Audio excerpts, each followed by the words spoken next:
Gloire à Dieu. Bonsoir à tous. Eh ben, moi, pour ma part, je n'ai pas été élevée dans un foyer chrétien. Ben, nous aussi, on avait de la famille qui faisait partie du cirque. Moi, ma famille, c'est vers les vignes. La plupart les connaissent. Et puis, mon père, il était très dur à l'évangile. Mon père, lui, n'en voulait pas. Nous, voilà, on avait l'habitude, nous, on était des gens qu'on allait à Lourdes. Quand on était malade, on allait dans les guérisseurs parce qu'on connaissait que ça. Donc, du coup, on a grandi comme ça. Et un jour, j'ai la famille du côté de ma mère. Ils nous ont appelés pour qu'on aille avec eux.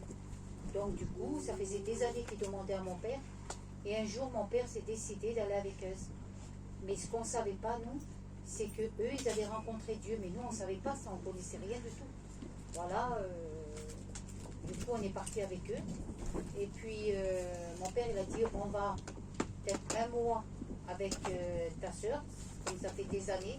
Et mon père, quand il disait quelque chose, s'il disait un an que je viens, même qu'il y aurait eu n'importe quoi chez nous, s'il disait un an que je viens, je vous promets, il traversait la France, mais il allait vers cet homme-là parce qu'il avait donné sa parole. Et comme là, il avait donné sa parole, donc à mon oncle, donc il a dit, j'y vais. Même qu'on avait plein de problèmes dans ce temps-là, parce que moi j'étais jeune, j'étais malade, tout ça, c'était compliqué. Mais il a dit, tant pis, j'ai donné ma parole, il faut qu'on parte. On est parti. Et puis, du coup, il a dit à l'homme, écoute, je viens avec toi parce que je te l'ai promis, c'est normal. Un homme, ça n'a qu'une parole, donc je tiens ma parole. Je viens avec toi un mois et demi. Et après, il y a Lourdes, du coup, je suis obligée d'aller à Lourdes. Mon oncle, il a dit, fais comme tu veux, Michel. Voilà, mais c'est bien, c'est déjà bien que tu nous as fait plaisir. Mais nous, vous savez, pendant un mois et demi, on voyait bien ces gens comme ils vivaient. Ils rentraient dans une campine, ils priaient. Et puis moi, voilà, j'étais un petit peu d'origine assez curieuse, mais je disais à mes cousines, mais vous allez où? On va prier. Mais je dis, vous allez prier qui? Moi, je vous dis la vérité, j'avais l'habitude que, voilà, pas moi, parce que je le dis, voilà, j'étais quelqu'un assez athée, je croyais en rien.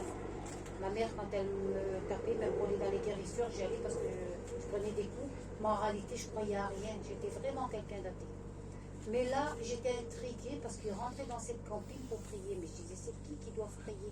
Il n'y a rien, il n'y a pas des statues, il n'y a rien du tout. Et du coup, j'étais intriguée. Du coup, j'ai dit, je veux venir avec vous. Tu vas avec nous? Oui, je veux venir avec vous. Et du coup, j'avais les yeux grands ouverts. Et puis, j'observais tout, chaque fait, chaque geste. Et puis, il n'y avait rien qui m'échappait. Parce que j'étais assez curieuse, comme je vous ai dit. Mais auparavant, je ressentais quelque chose que je n'avais jamais ressenti. Pourtant, ma mère, elle nous avait amenés à Lourdes. Elle nous avait amenés dans tous les pèlerinages, même à Ars. De tout écouter, tout ce qu'il y avait à faire, on le faisait. Mais là, il y avait quelque chose qui m'avait travaillé mon cœur. Je suis sortie de cette campine, je peux vous dire que, je ne sais pas, j'ai eu comme un bouleversement, mais je ne disais pas à ma mère, à personne. Je ne disais pas, mais j'étais travaillée. Je disais, mais il prie en quelqu'un qui ne voyait pas, alors j'étais intriguée. Et je disais à ma cousine, mais vous priez quelqu'un qui est mort? Donc je m'intéressais à ça. Mais elle disait, non, ma cousine, elle n'est pas morte, elle est ressuscitée 3 jours après. Amen. Elle parlait de Dieu. Elle disait, tu sais, on ne prie plus un Dieu mort. Mais j'ai dit, mais quand même, mais oui. Mais en fait, c'était tout un débat, vous voyez bien, quand on essaye de chercher, on essaye de contredire. Parce que moi, pour moi, ma mère nous avait habitués comme ça. Pour nous, ma mère et mon père, ils avaient raison à 100%. Eux, ils priaient quelqu'un qu'ils ne connaissaient même pas. Donc pour moi, j'étais en rivalité, mais il y avait toujours quelque chose qui me poussait à chercher toujours à comprendre, Jusqu'à un temps où j'ai fait moi ma propre expérience. Vous savez, avec le Seigneur, il faut faire sa propre expérience. Amen. J'avais beau avoir participé. Voilà, j'ai été avec eux, tout ça, dans cette campine, j'avais ressenti quelque chose, mais il fallait moi-même qu'ils fassent mon propre expérience. Et un jour, quelques temps après, dans la même année, je crois, je me suis mariée. Et là, ma cousine, avant qu'on se sépare, elle m'a donné une Bible. Et elle m'a dit, tiens, prends-la. Alors, par politesse, je l'ai pris. Parce qu'avant, c'était comme ça, on se donnait des petits trucs en souvenir, voilà, comme on restait des fois des 7-8 ans sans se voir. Donc, je l'ai pris, mais en fait, je ne l'avais jamais ouvert. Mais j'étais toujours intriguée. Et quand je me suis mariée, lui, chez moi, il a vu la Bible. Et il m'a dit, t'es quoi, toi? J'ai dit, comment je suis quoi? Il m'a dit, t'es l'Alléluia, mais moi, réellement, je ne savais même pas ce que ça voulait dire Alléluia. Mais par contre, eux, ils connaissaient qu'est-ce que c'était, mettons, les chrétiens, les Alléluia, comme on disait avant. Mais je dis, c'est qui les Alléluia? Ben, ils disent, c'est eux qui disent que le bon Dieu va revenir en l'an 2000. Et puis, on était à 91 à ce temps-là. Et moi, j'ai une seule chose, vous savez, c'est pour ça que des fois, quand on parle de Dieu à quelqu'un, des fois, nous, on croit que ça porte pas cas ou que les gens portent pas cas, mais du jour où on en a besoin, eh ben, le Seigneur nous fait rappeler ces paroles-là. Et moi, je me suis rappelé dans ces moments-là les paroles que ma cousine, elle m'avait dit. Elle m'avait dit, tu sais, ma cousine, elle a dit, on prie un Dieu qui est vivant, Amen. un Dieu qui est vrai, un Dieu où, tu sais, on ne le voit pas, mais on peut le faire ressentir dans notre cœur. Mais on ne sait pas ni le jour, ni l'heure qui viendra. Mais un jour, le Seigneur va venir nous chercher. Et il va venir là où on ne s'en attendra pas. Alors il faut être prêt, il faut faire la paix avec Dieu, il faut donner son cœur à Dieu. Amen. Et puis toutes ces paroles-là, moi j'ai redit à mon mari. Donc il m'a dit, écoute, si j'avais su que tu étais une alléluia, je ne m'aurais pas marié avec toi. Parce que c'est des porte-guines, c'est des porte-pestes. Alors demain, je te ramène chez toi. Alors comme il m'a dit ça, j'ai dit, eh ben, il ne s'est pas averti qu'il est tombé. Parce que mon père, voilà, je le dis, il n'était pas méchant. Mais il aurait voulu savoir l'explication pourquoi il me ramène. Et j'ai dit, eh ben, il va repartir avec des coups de fusil dans les jambes. Je le dis en vérité parce que c'était comme ça. Mais j'ai dit, Henri, tu sais, tu m'amènes chez moi. Mais mon père, il est gentil, mais il n'est pas commode. Et il va vouloir pourquoi tu me ramènes. Et moi, comment dire à mon père, mon mari me ramène parce que j'aime Dieu. Mon père, il n'aurait rien compris parce qu'il était contre ça. Il a dit, c'est pas grave. Et je dirai que je te ramène parce que nous, on ne veut pas des alléluia. Alors j'ai dit, dis bien pourquoi tu me ramènes parce que c'est important chez nous. Une fille, elle ne doit pas être ramenée quand elle se marie. C'est très important. Il m'a dit, mais je le dirai. Et du coup, je me suis rappelé que ma cousine a dit, fais une expérience. Mais comment faire une expérience? Je ne savais pas, moi.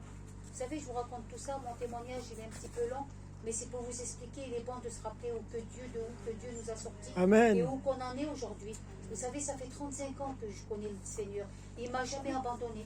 Moi, j'ai peut-être délaissé, j'ai eu des manquements, mais Dieu ne m'a jamais abandonné. Amen. Du jour où j'ai fait une expérience avec le Seigneur m'a écouté, il ne m'a jamais abandonné. Et j'ai demandé quelque chose à Dieu. J'ai dit seulement, Seigneur, si tu es vraiment vivant, comme ma cousine elle me l'a dit. Je ne disais pas Seigneur, je disais bon Dieu. Je disais, si tu es vraiment vivant, comme elle me l'a dit, eh ben, je voudrais que la pluie, elle tombe sur mon carreau. Et si elle tombe sur mon carreau, ça voudra dire qu'il ne me ramènera pas. Et comme ça, ben, tout se passera bien. Mettons, au niveau de mes parents, tout ça, c'était compliqué. Et je vous le dis, j'ai eu un moment où que je me suis endormie. Quand j'ai ouvert les yeux, il y avait de la pluie que sur mon carreau du camping. J'ai sorti dehors, on était à Toulon, dans la maison de ma belle-mère. J'ai sorti dehors, aucun carreau de la maison qui avait de la pluie. Pas par terre, pas rien du tout, que sur mon carreau. Et là, j'ai réalisé dans mon cœur que cet homme que ma cousine, elle me parlait, de cet homme dans le ciel, donc Dieu, qu'il était vraiment vivant, Amen. qu'il était vraiment ressuscité. De jour-là, j'ai voulu chercher à comprendre. Et j'ai lu la parole, je me suis intéressée à la parole, je me suis intéressée à la Bible. Je ne savais même pas qu'il y avait des gadgets qui étaient chrétiens, moi. Je croyais qu'il n'y avait que vers nous, les voyageurs, mettons. Mais au Pendulas, il y avait une salle que c'était des gadgets. Donc, j'ai été. Et là, voilà, j'ai connu Dieu comme ça. Gloire à Dieu. Ça fait 35 ans que je le connais. C'est le plus beau jour de ma vie, vous savez, de rencontrer Dieu. Et puis par la suite, le Seigneur a changé mon compagnon. Ce serait trop long à vous expliquer, parce qu'il était vraiment dur pour l'évangile. Mais d'un homme pécheur, Dieu en a fait un serviteur. Amen. Moi, mes enfants, mon petit sert le Seigneur, vous savez, dans la musique, il chante pour Dieu, il joue du piano. Et j'ai ma fille qui chante pour Dieu. J'ai mon autre fille, comme il a dit mon compagnon. Là, ils viennent de la Suisse italienne. Ils sont partis servir le Seigneur là-bas. Alors, quoi de plus? Voilà, on n'a pas peut-être des grands terrains, des grandes maisons, mais le peu qu'on a, si vous savez comment on est heureux. Amen, amen. Le peu qu'on fait, on le fait pour le Seigneur. Et puis je vous aime en venant là, je vous dis la vérité, même qu'on ne se connaît pas, mais je vous aime déjà, parce qu'on est la famille de Dieu. Que Dieu vous Amen, bénisse. gloire à Dieu. Amen.